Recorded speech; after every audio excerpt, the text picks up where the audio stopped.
continuing series called How To on the YouTube. It's How to Grow Virtually Wild Ginseng. I'm Fritsch, and this is our guest, who's an expert in this area, Syl Yunker. Welcome, Syl.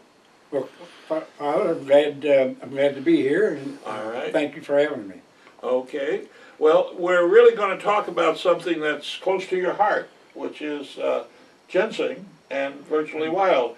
Most of our readers or viewers will know a lot about ginseng itself, but Okay. we can just familiarize those who are somewhat rusty.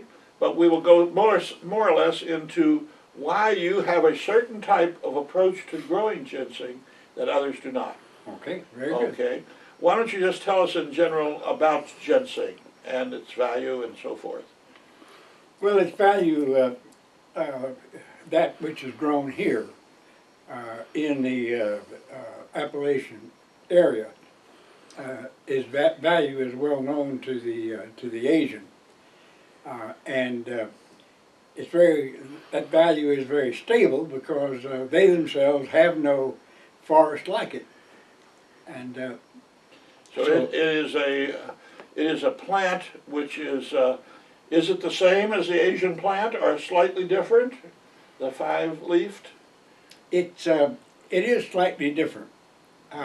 Perhaps the long history of their cultivating it over there has taken effect, and after a period of time, they got a definitely slightly different look to their ginseng than our wild. But they know the difference between a cultivated patch of ginseng, which they use for medicinal purposes mainly. Right. They know the difference between that and the wild ginseng. Am I right? Correct. The merchants and the people who receive it. Yeah. That's and true. they know the power of wild ginseng. Right. The effects of it are very known to them, and they're very sensitive to the effects of it. And we knew the sales of it all the way back to the beginning of the Republic, didn't we? Daniel Boone himself, I guess, picked ginseng, and then our first clipper ships that went over to China had loads of ginseng on them, didn't they? Right. Evidently, Boone had an acquaintance with DuPont, the French chemist, and he had been in the ginseng trade in France before he came to America. And so Boone picked that up from DuPont. Okay. And so soon they were sending ginseng over to Asia, right, from America as soon as they could. So it's been a long history in our world. But now you have thought of something more than just going out and picking ginseng, because ginseng's having a hard time today. We should say a word about that, even though we grow, a lot of it is grown in every county of the state of Kentucky, for instance. But it's having a hard time, is that right? Well, due to its value, it's dug very persistently, and almost to the extent of extinction in some places. Poaching.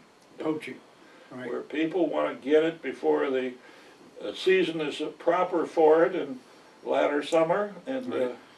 And they want to get it because, well, it goes for a lot per pound. Tell the public, they would probably be surprised about that. It'll export at about $1,500 a dried pound, and when you think about that, exporting, there's no reason why even a person with just a pound or two here in Kentucky couldn't export, because UPS hub is right down in Louisville, Kentucky. Yeah, and they could export very easily. Yeah. Just have a contact in Asia, preferably China, and they could export. The digger himself could be the exporter. Is that right? Well, if he, No middle person, huh? if Just he was intelligent from- enough, right, he could be from the one to expert. the other. Right. Oh my goodness. Well, tell me then, people be interested, how do you accelerate the growth of wild ginseng? And that's been your forte. Yeah, it's really not a question of accelerating, it's a question of finding exactly the right place in the forest Okay. and let that right place do the accelerating, Okay. the growing. But that would be a north facing or northeast facing slope, and that slope in the forest of about 80% shade. That slope would be, probably somewhere between 10 to 15%. The slope is ideal itself. Not in any kind of a gully on those slopes, because that would wash away your seed, but on a gentle slope, Okay. even. And so you would be the one placing the seeds, am I, when you say, because Right. some of the seed would naturally fall in a place where it could be washed away. Right. So you're talking about actually purchasing seed and actually sowing it? Purchasing it and not actually selling it, but using what I grow myself to reseed. To reseed with your own wild ginseng? Correct.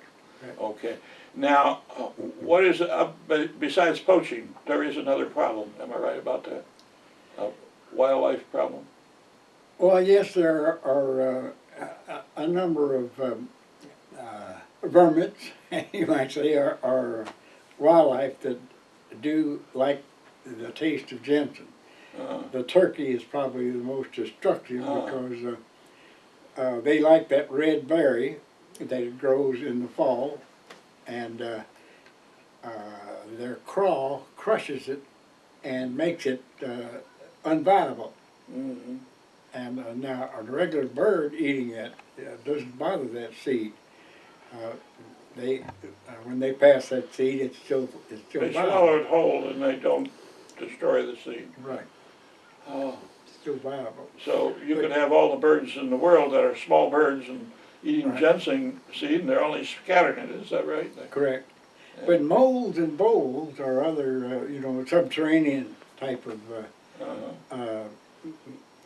it's probably a species of the mice and rat series, species, but they love the root, the taste of the root, and they'll burrow underground and eat the root and kill the ginseng plant. Is that right? Okay, so different forms of wildlife should be avoided if you can. I guess there are ways of reducing it, or other. Well, I've heard of several, and I've tried several.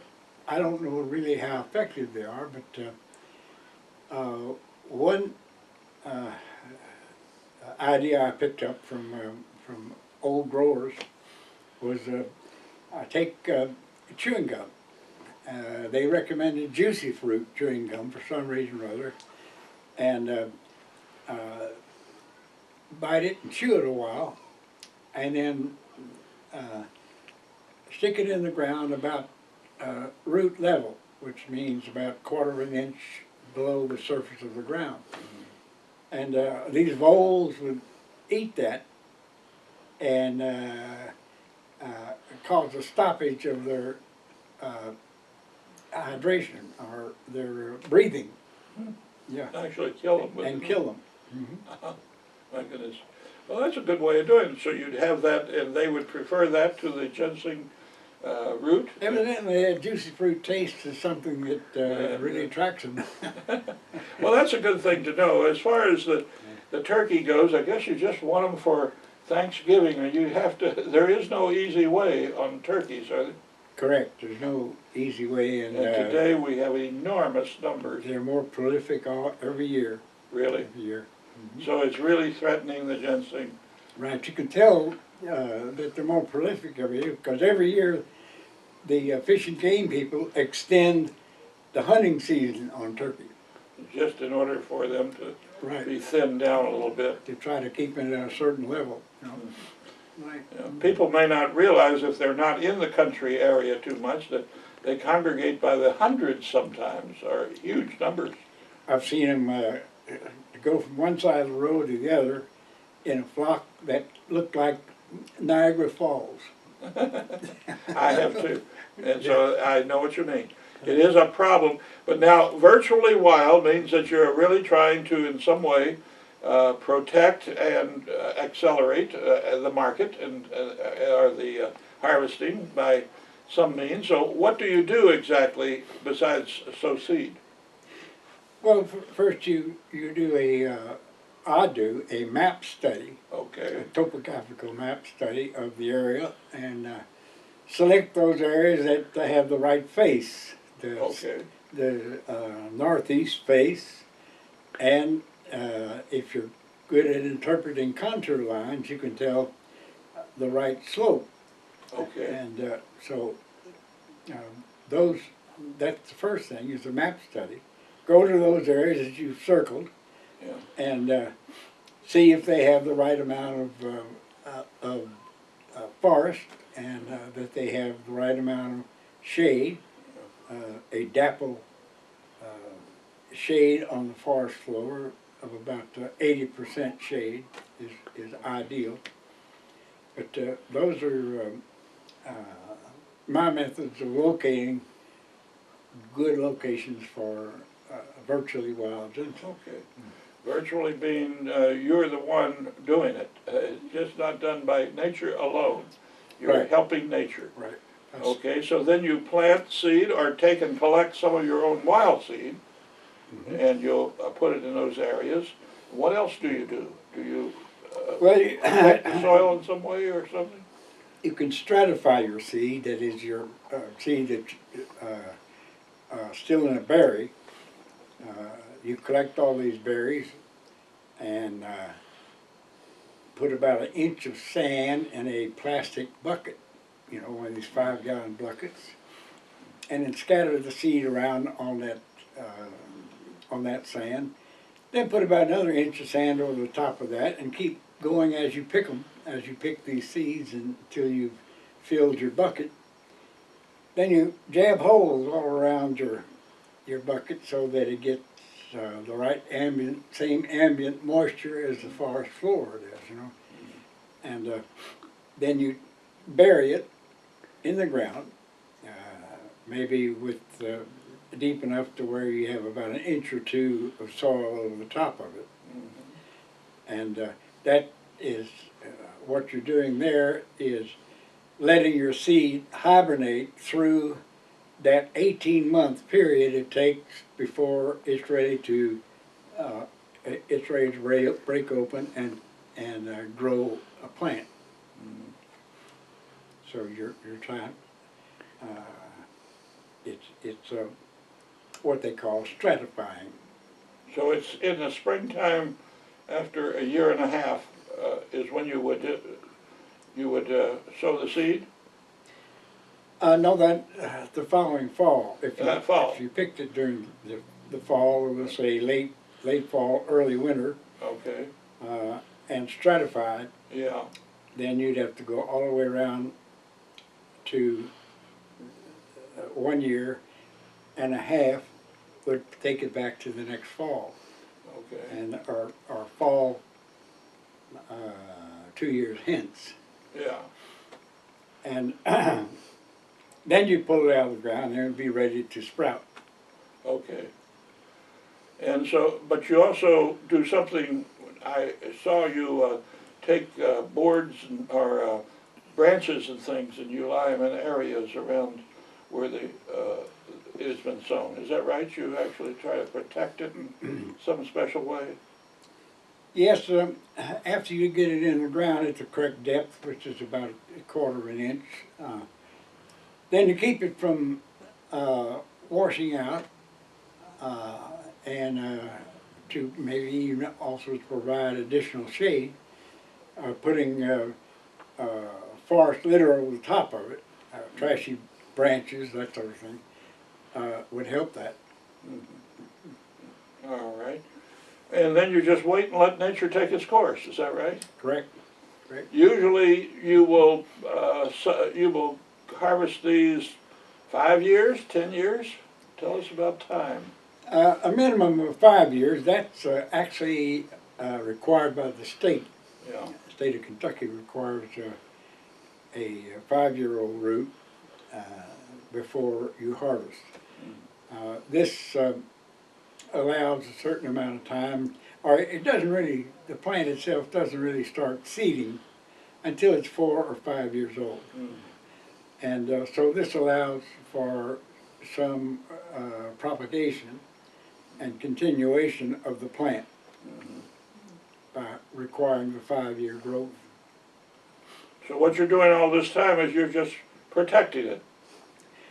That's true. So it is seeded already in a year and a half or so. You have to keep the turkeys out and the poachers, is that right?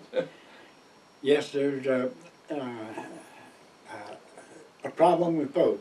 Yeah. Yeah. But so I myself am not continuously in residence up there on my place. So I'm subject to poachers quite often. And I recommend that anybody who is serious about going into this virtually wild system, I recommend definitely that they be in resident so they can provide that on-the-ground protection. Have a few dogs and things like that, huh? Good. Very good. Keep the people away. Dogs and the turkeys away. Right. Okay. And so that's the whole secret of virtually wild ginseng. Am I right about that? Yes, it's what we're merely doing is trying to emulate nature itself as best we can. You've told that story to many people, and you've gotten it around, and you've had booklets on it and other things. Yes, thanks to your operation down there in the Appalachian Science and the Public Interest, Yeah. a lot has been written on it. Okay, very good. All right. Well, thank you very much, Syl, for the information that you shared with us. Thank you again And for having I me. wish that we could show some people some growing ginseng. It's not an easy thing to do right offhand, because, but at a special time of the year, we'll try to do that. I'm thinking of, I'll put in a plug, brother, I'm thinking of becoming a consultant in ginseng growing. Okay. So I will, my location, phone number, that sort of thing would be available to people who are interested. All right, we can post some of this. All right, well, thank you very much.